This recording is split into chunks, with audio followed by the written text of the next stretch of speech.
El intercesor, capítulo 25. Compra de la primera propiedad en Gales. Los Cowboys llegaron a su tierra natal en Navidad de 1920, en la sede central de la misión. Se comentó que nunca habían visto una pareja regresando del campo misionero con tan buena apariencia física. Hemos estado de vacaciones durante 6 años, dijo Rhys Howells, y quería tener reuniones de una vez. El concilio insistió en un descanso de varias semanas, pero ellos pensaban que hasta 6 semanas de descanso eran demasiado. Cuando continuaron sin parar durante 3 años. El testimonio de avivamiento del Sr. Howells creó una gran agitación. Se les abrieron puertas por todas partes y hubo una tremenda bendición. En realidad, para cientos que lo oyeron fue algo único. El concilio de la misión reconoció esta obra del Espíritu como algo tan extraordinario que le pidieron que pasara 5 años viajando por los países de habla inglesa como Dios lo guiara, llevando su testimonio al pueblo de Dios en todas partes. Esto era exactamente lo que él más deseaba hacer. No podía pensar en cualquier otra posición que fuera comparable a esa, dijo, predicando a miles de personas y el Señor derramando bendición. Antes de convertirme tenía la idea de viajar por el mundo, pero ya había desistido. Ahora el Señor me lo concedió de nuevo. Pero una vez más le sucedería lo inesperado. El Sr. Howells estaba predicando delante de un gran auditorio en la convención de Landry-Dot de 1922. El poder era tanto que, aunque era el primero que hablaba en la reunión, el Sr. Heath, presidente de la misión, le pidió que hiciera un llamado para una entrega total. Toda la audiencia, presidente, conferenciantes y la congregación se pusieron de pie. El reverendo G. H. Lund, quien debía hablar después de él, dijo que estaría fuera de lugar que diera su disertación. Y la reunión se cerró así. Inmediatamente después, un ministro solicitó al Sr. Howells y a varios otros que se unieran a él en oración. Puso delante de ellos el hecho de que muchos jóvenes habían respondido al llamado de Dios en Gales y la necesidad urgente de tener más facilidades de adiestramiento allí. Sugirió que pidieran al Señor un centro de adiestramiento. A Rhys Howells no se le ocurrió nunca que tendría parte en ello, pero mientras se arrodillaban para orar, el Señor le dijo: «Ten cuidado cómo oras. Voy a construir un instituto y lo edificaré por medio de ti». Esto le sorprendió tanto que lo único que pudo decir fue: «Si realmente me estás hablando tú, confírmalo por medio de la palabra». Esa noche, por medio de Primera de Crónicas 28, 20 y 21, el Señor se lo confirmó. Se destacaron para él estas 3 promesas: esfuérzate y manos a la obra, porque Jehová Dios estará contigo. Él no te dejará ni te desamparará hasta que acabes toda la obra para el servicio de la casa de Jehová. Estarán contigo todos los voluntarios e inteligentes para toda forma de servicio. Y la tercera promesa estaba en el capítulo siguiente, en el capítulo 29 y versículo 4, que el Señor le daría un talento de oro, el cual, según comprobó en las notas de su Biblia Scofield, era equivalente a 6.150 libras. Mientras él y su esposa oraban por esto, llegó a convertirse en una gran prueba. Implicaba dejar de hacer lo que más le llamaba la atención, un ministerio de avivamiento a nivel mundial. Significaba nuevas y grandes cargas financieras porque el Señor les dijo que tendrían que llevarlo a cabo por fe. En el trabajo actual tenían provistas todas las finanzas. Lo peor de todo era que después de haber abandonado a un hijo para ir al África, ahora tendrían que dejar a cientos de hijos espirituales en África. Se estaban preparando para ir a los Estados Unidos para hacer una visita personal dentro de 3 días. Fue así como dieron un gran paso. Le solicitaron al Señor que sellara el nuevo llamado, enviándoles al día siguiente el dinero que necesitarían para todo el viaje. Esto no era un pedido fácil, debido a que no había razón para que la gente les diera dinero, sabiendo que estaban recibiendo ayuda como misioneros. Pero el día siguiente Dios les hizo regalos personales por la cantidad de 138 libras. 50 libras vinieron de parte de un hombre que había sido bendecido a través del Sr. Howells 11 años antes, y le había dicho al Señor que si algún día se lo encontraba de nuevo, le regalaría 50 libras. Estos regalos les parecieron tan sagrados que dieron 100 libras como ofrenda de acción de gracias a la misión, tal como David derramó agua del pozo de Belén delante del Señor. Al llegar a los Estados Unidos hablaron en muchas congregaciones y visitaron centros muy conocidos, tal como la reunión de oración de Fulton Street en Nueva York, pero hubo un lugar que impresionó al señor Howells más que cualquier otro: el Instituto Bíblico Moody, en Chicago. Valió la pena viajar 6.500 kilómetros, aunque hubiera sido solo para ver el instituto, dijo. De todo lo que vimos fue lo mejor: 900 hombres y mujeres escogidos por Dios. Mientras estaba sentado en la plataforma, antes de hablar, el Señor le clarificó el asunto del Instituto Bíblico. Le preguntó: ¿puedo construir algo como esto en Gales? Sí, tú puedes hacerlo, le respondió. Tú eres Dios, pero lo que voy a hacer lo haré por medio de un hombre. Vas a decirle a todos estos jóvenes que vine a habitar en ti. ¿Puedo construir ese a través de ti? Creí a Dios en aquel mismo instante, dijo Rees. El instituto fue edificado en ese mismo instante. Al volver a casa en Brenham Man, juntos hicieron una dedicación final de sí mismos para el nuevo llamado. Subieron a la Montaña Negra, su lugar favorito, y arrodillados allí, se entregaron al Señor para ser sus instrumentos para fundar el instituto. Todo el dinero que tenían ese día eran 16 chelines. Una consecuencia triste era que implicaría renunciar a la misión, lo que era doloroso para ambos bandos. El concilio no deseaba dejarlos ir. Ellos nunca hubieran dejado la misión y a los compañeros a quienes amaba entrañablemente, a no ser por un mandato directo de Dios. No tenían idea de dónde debería quedar el instituto. Como Abraham, salieron sin saber a dónde iban. En los primeros días del verano de aquel año de 1923, un amigo les ofreció su casa amoblada para pasar unas vacaciones en un pueblo cerca del mar. Fueron, esperando disfrutarlo, pero tan pronto llegaron, sucedió algo curioso. Rees sintió que no debían estar allí. Nunca me di cuenta de que me disgustara algún lugar antes, dijo, pero le dije a mi esposa: este sitio no me gusta. Vamos al lugar del cual habló mi padre, a Mumbles. Me reí de esto. Conseguí una casa gratis y no quererla. Pero desde el momento que llegamos a Mumbles, supe que era el lugar donde Dios quería que estuviéramos. Se alojaron allí durante un mes, y Rees pasó su tiempo en las montañas, no para disfrutar del mar, sino para estar a solas con Dios, pensando cuál sería el próximo paso. Una mañana, dos de sus amigos, el profesor Gary Evans y el reverendo W. Lewis, se reunieron con él para orar. Al enterarse de que aún no sabía dónde quedaría el instituto, el señor Gary Evans sugirió Swansea. Preguntándose si sería del Señor, Rees hizo un pedido de oración definido. Si Swansea es el lugar, muéstrame el instituto antes de ir a Keswick la próxima semana, y la respuesta llegó. Te lo mostraré mañana. Al día siguiente, mientras los Howells caminaban por la vía a muebles, la cual bordea la bahía de Swansea, pasaron una finca ubicada en lo alto con la vista a la bahía y notaron que la casa estaba vacía. Subieron hasta la entrada y vieron que el hombre del lugar era Winterwen.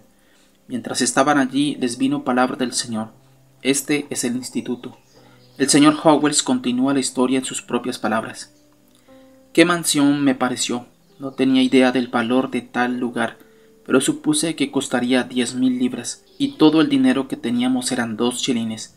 Recuerdo la impresión que me causó comprar un lugar como ese por fe. El jardinero nos informó que el señor William Edwards J.P., el tapicero, era el dueño. El espíritu me indicó que pidiera al Señor una confirmación en lo imposible. Sería la prueba de que él había hablado. Cuando Dios da una prueba como esa, se puede estar seguro de que es algo de él y no del hombre. Así que le solicité que me enviara dentro de 2 días a un hombre que conociera al dueño, y nosotros no conocíamos a nadie en Mumbles. ¿Cómo estaban mis sentimientos al día siguiente? Muy confundidos, porque sabía lo que implicaría edificar un instituto. Si no obtenía la prueba, estaría libre y podría disfrutar de nuevo de la libertad que había tenido durante los 10 años anteriores. Por otro lado, si la prueba solicitada nos era dada, tendría que comprometerme y aceptar la lucha. Más o menos a las 10 de la mañana siguiente llamó el pastor local. Habíamos asistido a esta capilla cuando él no estaba presente el domingo anterior, y al saber que éramos misioneros había venido a invitarnos a tomar el té. ¿Conoce usted al señor Edwards, el tapicero?, le pregunté. Sí, muy bien, contestó. Esto era de Dios, pero en un momento pasó una nube oscura sobre mí, y supe que nunca sería libre de nuevo, hasta que el instituto fuera construido. Solamente los que han pasado por el mismo camino saben lo que esto significó.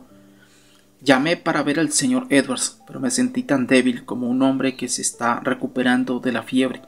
Oh, qué carga, qué pesadez. Parecía que los mismos poderes del infierno estaban en contra mía. El diablo me dijo que yo siempre estaba haciendo las cosas a mi manera, sin dinero y sin estudios de administración comercial. Me parecía no tener fuerza ni para tocar el timbre. Cuando le dije por qué había venido, comentó: otra gente religiosa quiere comprar, pero no son de la misma religión suya. Yo salgo hoy para Londres. Si viene a verme de nuevo lo consideraré, pero obviamente pensaba que un misionero no podía comprar tal edificio. Dijo que había una taberna en el terreno y ¿qué haría yo con un lugar como ese? ¿Qué momentos fueron aquellos cuando salí de allí? ¿Me habría equivocado? Fui a ver la propiedad de nuevo al día siguiente, y mientras hablaba con el jardinero, éste comentó: los católicos han comprado esta casa. Nunca, dije. Luego el Señor me habló: por eso es que te he llamado a comprar este lugar.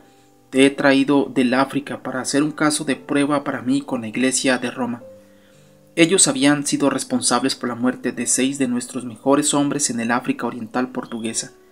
Ese había sido mi único contacto con ellos, y todo mi ser les rechazaba. Sabía que estaban comprando terrenos cerca de las universidades y que nadie los detenía. El Espíritu Santo me estaba diciendo que nunca había permitido a la Iglesia de Roma tener poder de nuevo en este país si hubiera encontrado a hombres que creyeran en él. Su palabra para mí fue clara: me disgustaré mucho contigo si ellos obtienen esta propiedad. Inmediatamente supe que era una competencia con la iglesia más rica del mundo y dije: pero no me has dado dinero. No te prometí un talento de oro, replicó él.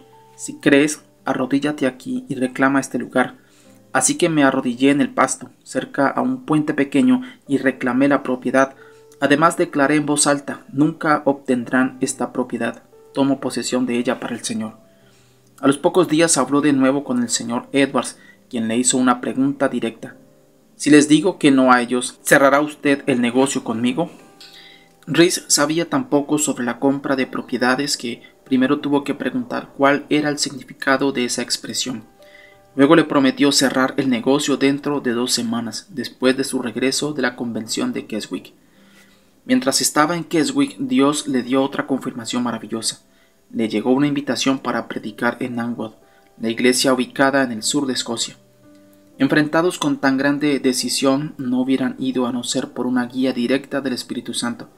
Pero tan pronto como llegaron a Angwood, la señora Stewart, con quien se hospedaron, la viuda del anterior cónsul general en Persia, les dijo que frente al dormitorio de ellos habían sido martirizados 20 de los que firmaron el pacto nacional. Esto es de Dios, dijo Rhys. Nuevamente hemos sido guiados, aun cuando vinimos contra nuestra voluntad. Al día siguiente fueron invitados a tomar el té con Sir William y Lady Maxwell en la casa Cordonés. Lo primero que Sir William hizo fue llevarlos a una pequeña sala, donde colgaba de la pared un documento enmarcado. Voy a mostrarles la escritura más preciosa que hay en Escocia, dijo, firmada con la sangre de quienes pusieron sus nombres en ella.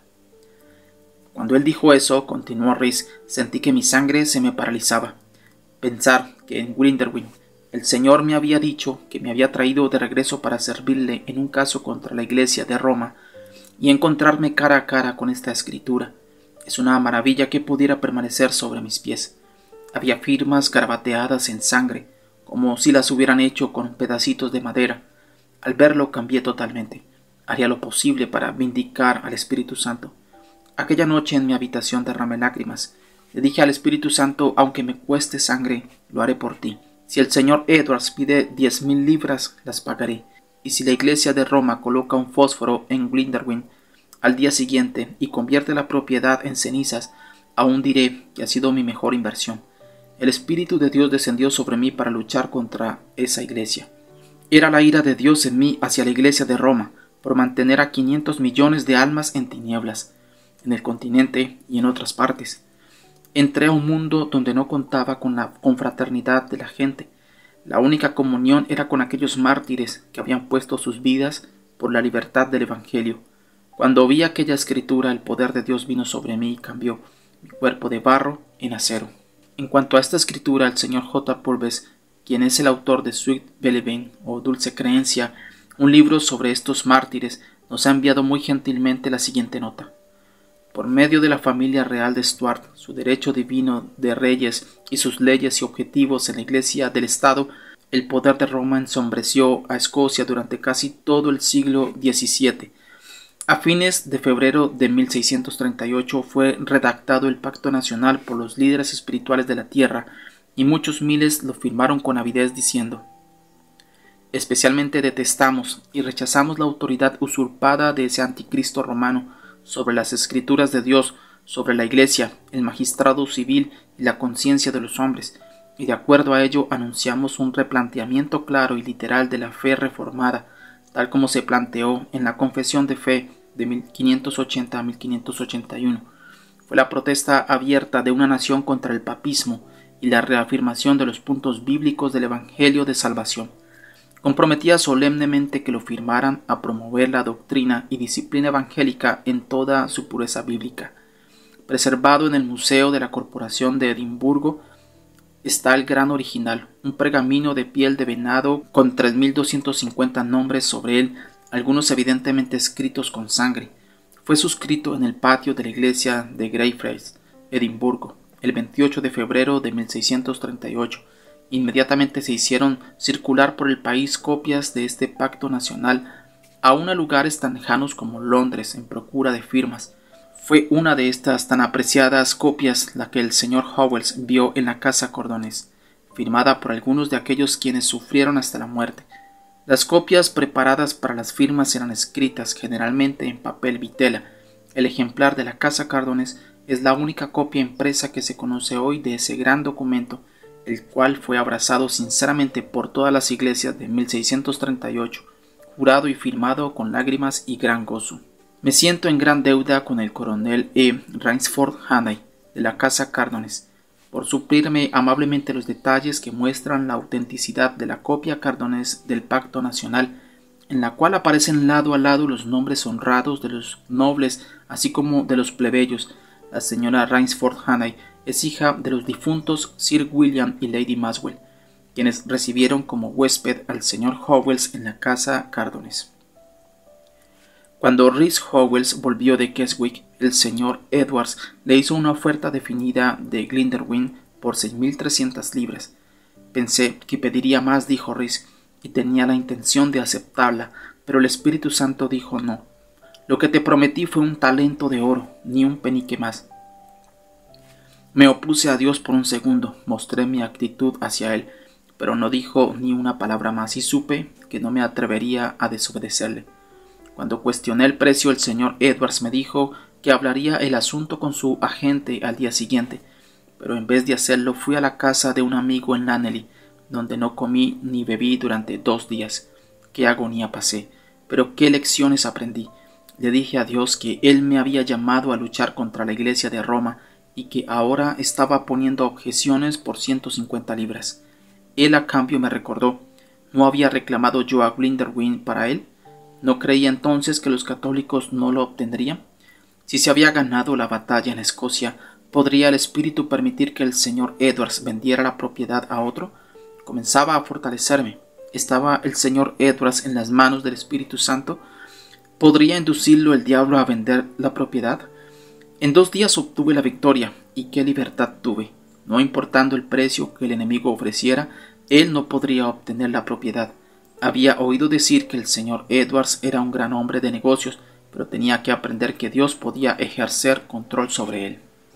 Llegué a comprender que si Dios desea tomar posesión de una propiedad, el dueño tiene muy poco que ver en el asunto. Cuando volví a casa recibí una carta del señor Edwards diciendo que el negocio no se haría, ya que yo no había ido a ver a su agente. Había comprobado que no era un hombre de negocios. Vendería la propiedad a otro que le ofrecía 10.000 libras. La carta no me afectó porque el capitán invisible se había hecho cargo de la situación y la responsabilidad ya no era mía. Escribí al señor Edwards y le dije francamente que me era más difícil rehusar su oferta de 6.300 libras que aceptarla, pero que Dios había dicho que no debería pagar más de 6.150 libras. Le conté que después de pasar 2 días con él, sin comer ni beber, me había confirmado su palabra. Recibí una carta como respuesta en la cual me decía que rebajaría la oferta en 500 libras. Rehusó recibir un penique más. ¿No era esto de Dios? Cuando se firmó el contrato, el señor Howells tenía un plazo de 10 días para el pago inicial. El día que debía ir a la gente con el dinero le faltaban 140 libras. A la hora de la entrega aún le faltaba esa cantidad, pero en fe salió para la oficina. No había estado allí mucho tiempo. Cuando llegó la señora Howells, ella lo había seguido con la correspondencia, en la que había 3 cheques que sumaban exactamente 140 libras. Pero la batalla verdadera surgió en cuanto a la suma total a pagar. Él nunca antes había tratado con sumas tan grandes, y la carga sobre él fue grande. No debía presidir reuniones ni hacer llamados para recolectar el dinero. Sus ojos deberían estar puestos solamente en Dios. Reese se puso a orar, pasando los días en la pequeña habitación del segundo piso de la casa de su madre. Estaba a solas con Dios y su palabra de 6 de la mañana a 5 de la tarde. A esa hora ingería alimentos por primera vez en el día. Por las noches continuaba en oración, ahora acompañado por su recién hallado compañero de oración, el señor Tommy Howells. Pasaron 10 meses de esta manera hasta que la victoria fue completa. Fue durante este tiempo que Dios estableció para él los principios de fe en las finanzas. Esto predominarían en todos sus tratos futuros con compras de propiedades y su mantenimiento. George Mueller era el único hombre de quien él sabía que había hecho algo así antes, sin concilio, sin denominación que lo apoyara, sin hacer conocidas a otros sus necesidades y encerrado con Dios solamente. El señor Howells halló en él una gran ayuda en la prueba de que se puede confiar en las promesas de Dios y así caminar por fe. En efecto, comentó que los únicos 2 libros que le ayudaron durante este periodo crítico fueron la Biblia y la autobiografía de George Mueller.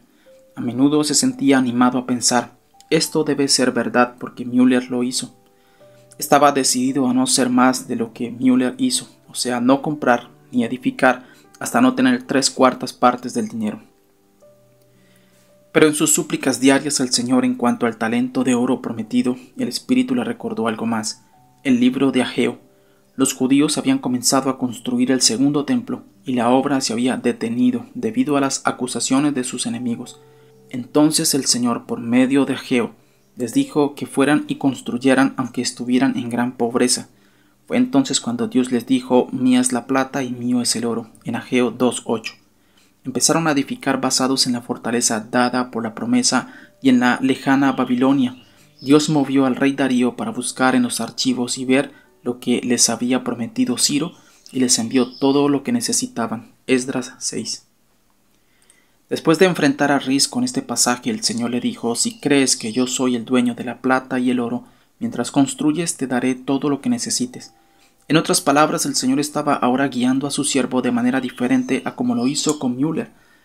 No debía esperar hasta que tuviera las 3/4 partes del dinero, sino que debía seguir adelante y no esperar una liberación del Señor en el día de hoy para una sanidad de mañana.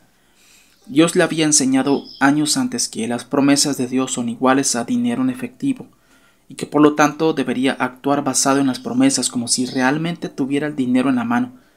Pero él nunca pensó que fuera llamado a aplicar ese principio en gran escala. Implicaba muchas pruebas severas y no dudó en usar los métodos de adelantos del banco cuando era guiado a hacerlo. Pero la prueba de que Dios había estado con su siervo de esta manera como lo estuvo con George Mueller de la otra, es que no hay deudas ni hipotecas hoy en las propiedades cuyo valor actual es de unas 100,000 libras. Pero regresemos a la compra de Grindelwald. El próximo pago requerido era de 2,000 libras. El Señor envió regalos desde 5 chelines hasta 300 libras durante los próximos 3 meses. Cuando solo tenía 1,700 libras, el agente inesperadamente le llamó requiriendo el pago a las 11 de la mañana siguiente. Al principio, Reese se desconcertó un poco pensando el por qué el Señor había permitido este periodo tan repentino. Caminaba por la calle Wind o calle del Viento en Swansea y cuando pasaban bajo el puente la palabra del Señor vino a él. Confía en el Señor siempre, porque en Jehová el Señor están los recursos eternos. Era una palabra desde el cielo para él, y creyó que para las 11 de la mañana siguiente estaría pasando bajo aquel puente con el dinero. Tenía que tomar un tren y hallando un vagón vacío se arrodilló y alabó a Dios. Podría haber danzado de gozo, dijo. A la mañana siguiente tenía las 300 libras. La mujer que les envió le dijo después que había sentido una gran carga por él durante la misma media hora en la cual él creyó. Era una carga tal que tuvo que cerrar la tienda para ir a enviarle el dinero. Podía pagar las 2000 libras ese día y aún tener 18 libras a su favor. Glinderwin había sido a la casa de Sir Charles Eden, un tío del honorable Anthony Eden. El terreno consistía de una mansión y 3200 metros cuadrados, además de una taberna. La propiedad se había distribuido en prados, jardines y un campo de tenis, teniendo una vista preciosa de la bahía de Swansea y Mumbles.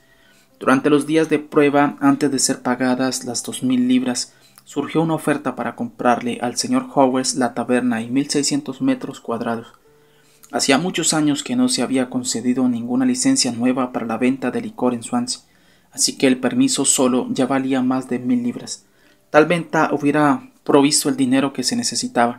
Esta fue la primera tentación en cuanto a finanzas, una manera fácil de salir del apuro, pero no había posibilidad de términos medios. La oferta fue rechazada, la taberna se cerró y el valor de la licencia se perdió. El poseedor del permiso fue indemnizado por liquidar tal negocio. La justicia es para todos, tanto santos como publicanos. Después, agregándole 8 habitaciones, la taberna misma fue convertida en un albergue para caballeros. Toda la propiedad fue colocada en manos de 3 administradores, quienes permanecieron unidos en esta aventura de fe. Fueron el finado rey W. Lewis, un muy conocido y respetado ministro de Swansea, el señor Henry Griffiths, entonces el funcionario de confianza de la compañía de la mina de carbón de la Montaña Grande, y ahora es contador de grupo del Consejo Nacional del Carbón, y el tercero era Rhys Howells. El señor Edwards, el dueño previo, llegó a ser muy amigo de Rhys, y en años posteriores hizo contribuciones para la obra. Le dijo yo no podía vender la propiedad a nadie más.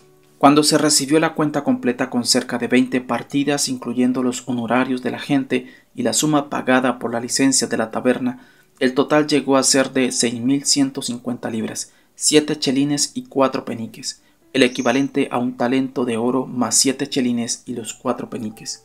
La apertura del instituto fue el lunes de Pentecostés de 1924 y vinieron multitudes a oír el recuento de lo que Dios había hecho durante el gran periodo de desconcierto comercial y escasez de dinero. Se reunieron alrededor de 1000 personas. Recuerdo cómo me probó Dios, dijo Rhys. En ese entonces no teníamos ni una carpa o un edificio que fuera suficiente para acomodar a tanta gente y las reuniones tendrían que celebrarse al aire libre. Había estado lloviendo durante casi toda la semana. Yo había pedido cientos de sillas de la corporación. El domingo obtuve la victoria respecto a que el lunes de Pentecostés haría buen clima. Le dije a la gente que no habría ni una gota de lluvia hasta que llegaran a sus hogares ese día. Uno de los futuros tutores del Instituto Bíblico, un erudito del griego y del hebreo, el reverendo Lindsay Davis, M.A.B.D., testificó después cómo había llegado a aquella reunión siendo un modernista y había salido siendo creyente. Al no encontrar un comité o un cuerpo religioso tras el instituto, la prensa lo llamó el Instituto de Dios, un título acertado.